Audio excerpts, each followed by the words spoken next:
Releasing the Grand Illusion. November 28, 2014. Dear readers, this information was received sometime in the mid-1990s. I could not even begin to understand what it meant back then. I was acting as the scribe and just wrote down what I was receiving. Now, I can understand it, but I also want to present it as the process I went through for those who are newly awakened. While rewriting this channel, I used some terms that were not within my consciousness then and explained other terms that I could not begin to understand back then. I have found it quite useful to go back into my past to find that which I knew but did not understand. I recommend that you all do the same. If you are not a writer, look at old photos or drawings.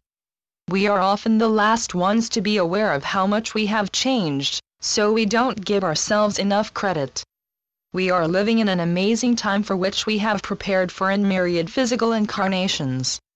This truly is the now of the One. We are so fortunate to be incarnated on Gaia's beautiful body to assist her, as well as humanity. Our dear friends in human vessels, we find you now in the final act of the Grand Illusion. Therefore, you may feel yourselves on the verge of the unknown. All that you have perceived, as yourself, has become extinct or out of date. What you once feared is now only a shadow, yet there is newness in life that threatens to ignite your old fear of the unknown. You may not experience fear in the same manner that you once did. Yet, there is a persistent feeling of awaiting a discovery which can cause a sense of anxiety.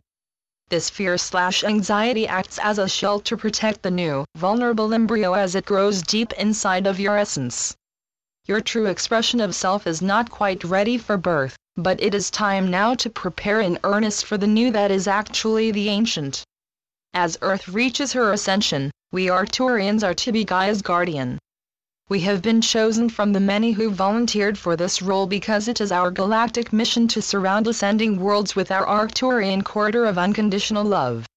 In this manner, we are assisting Gaia in the manifestation of her divine plan, which is to be a planet of pure, unconditional love.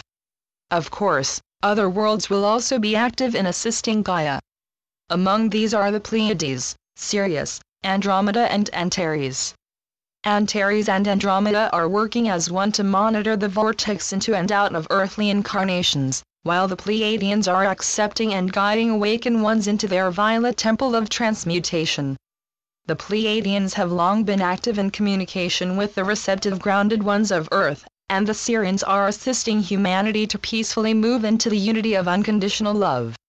Unconditional love will erase all political, ethnic, religious, and personal borders to herald in the age of planetary consciousness. Remember, the key to your transformation into light body is unconditional love, specifically love of your physical body. Your earth vessel allows you to have your earthly thoughts and to feel your earthly emotions. The most treasured of these earthly emotions are happiness and joy. Happiness is actually the result of your ability to combine your thoughts and feeling in a manner that calibrates your brain waves to their highest possible frequency.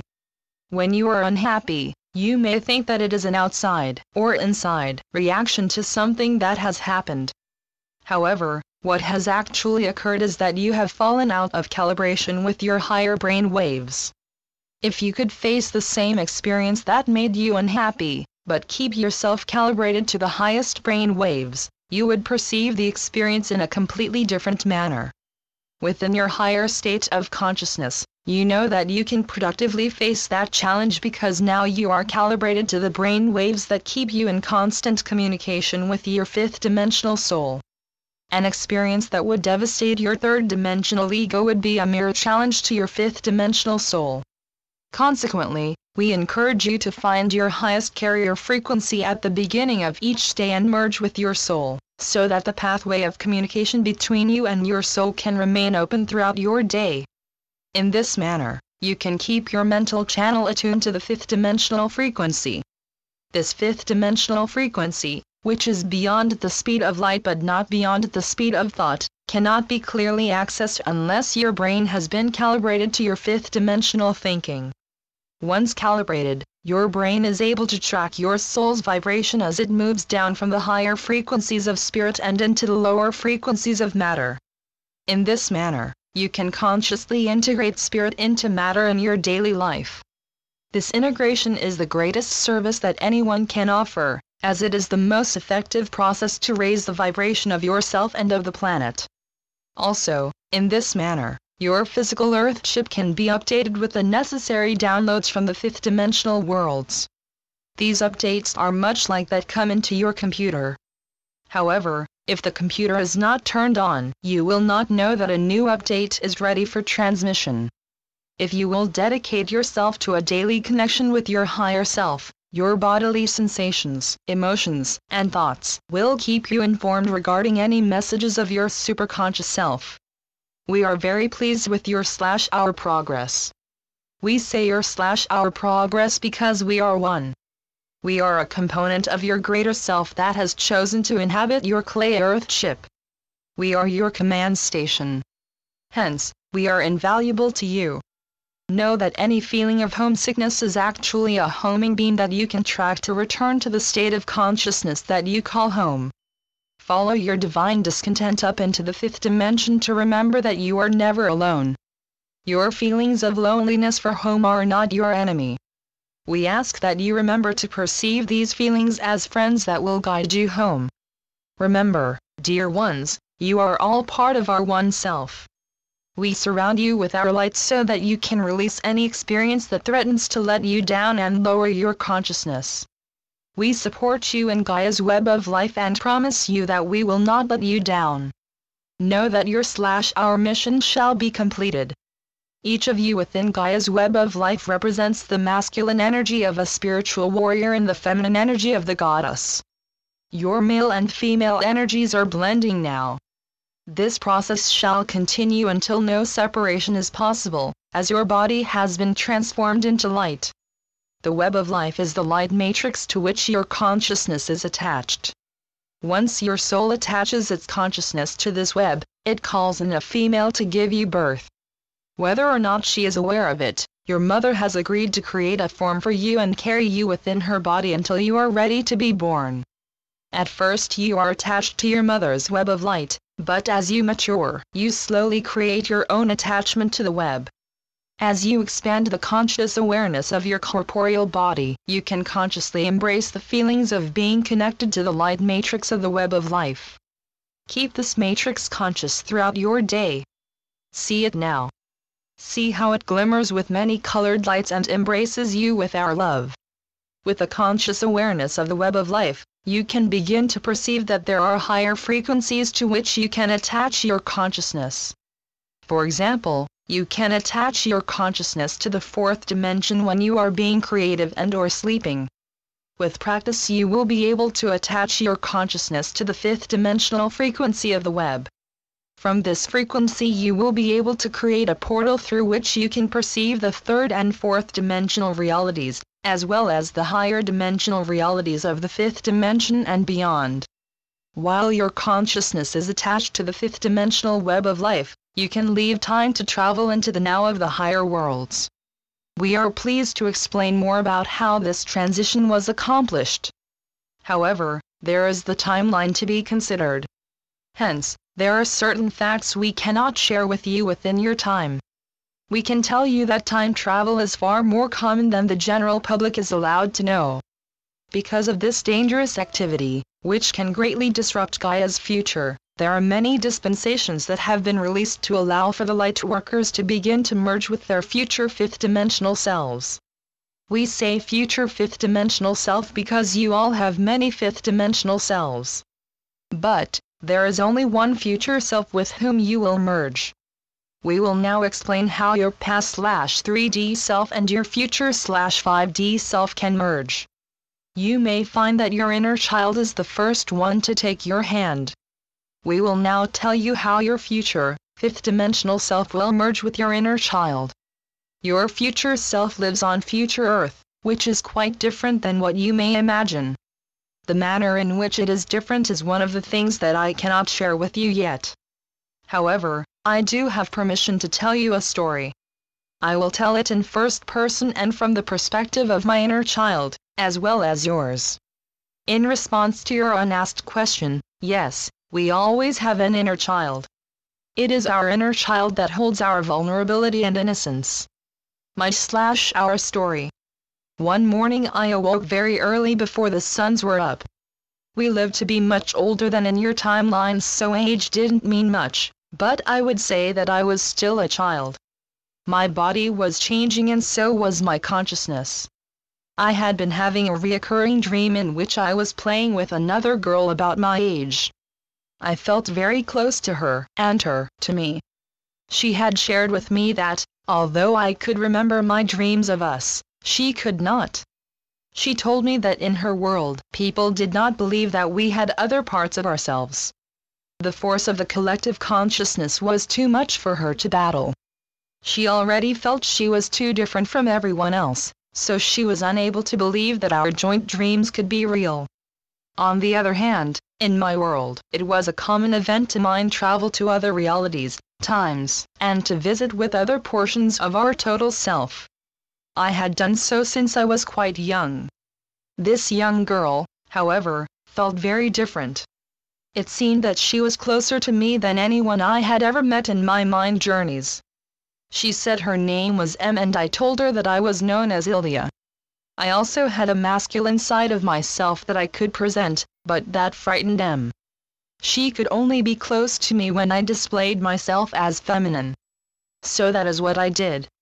For many years, we met in the fourth dimension that was between my world and her world. Em lived in the third dimension and I lived in the fifth. Our favorite place to meet was in fourth dimensional fairy. In fact, it took a very long time for Em to learn to raise her vibration above that plane. When we first met, she was in the lower astral plane. The first time that I met Em, I was mind traveling in fairy, and heard a distant cry.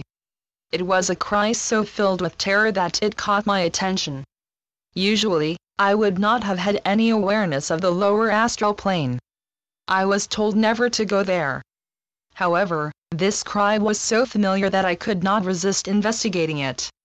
I surrounded myself with the violet light so that I would be protected from the low vibrations of that dimension and left a trail of light connecting me to my fairy self, so that I would not become lost. Down I went into the darklands of the lower astral. I could not see too much through my violet cocoon, but I could hear cries of agony all around me. On and on I traveled, following the cries of the distant familiar voice. At last I came to what appeared to be a jail. We no longer had jails in my home, but I had seen pictures of them at our learning post. On the other side of the jail was a frightened child who was screaming and crying because a big monster was trying to get to her. I entered the jail cell with her and filled it with violet light.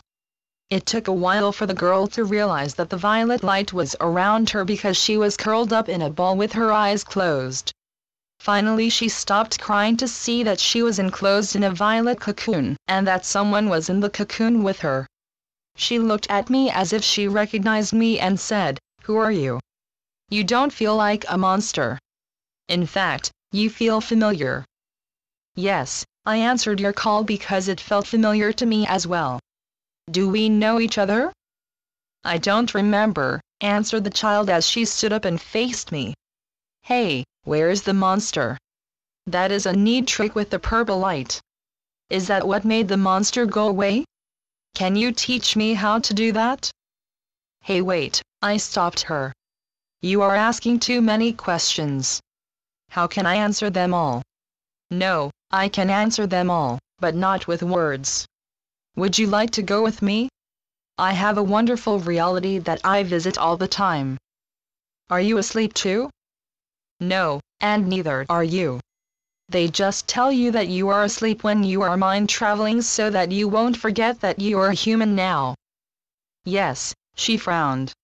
"They tell me a lot of things so that I won't forget that I am human, but I still don't feel like it.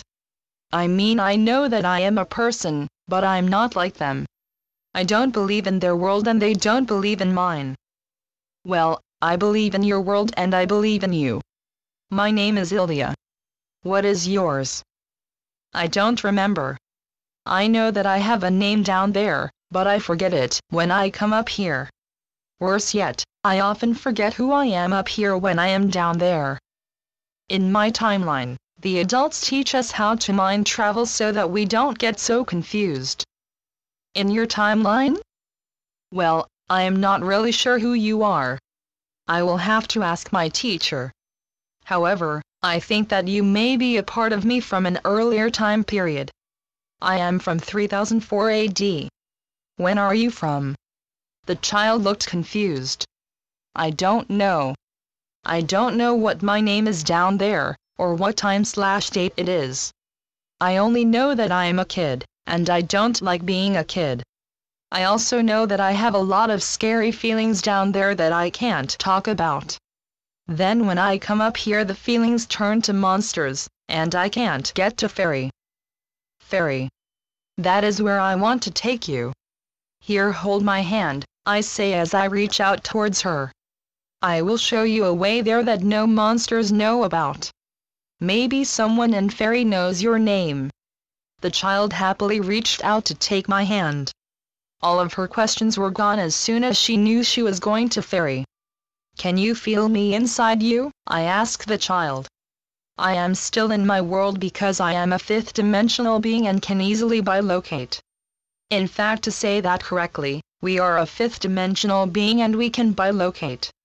We are 2 in 1 and 1 in 2. The child looks very confused, but is so happy to leave her cage in the lower astral plane that she can barely hear me. Can you feel me inside you? I repeat. We are 2 in 1 now. Wow, it is so beautiful here. Em ignores me as she exclaims, I never want to leave here. As I show you more and more of my reality, will you share some of your reality with me? My question remains unanswered, as I race off after the small child who is excited to be home once again. Channeled by Suzanne Lee. SuzanneLeePhD.blogspot.com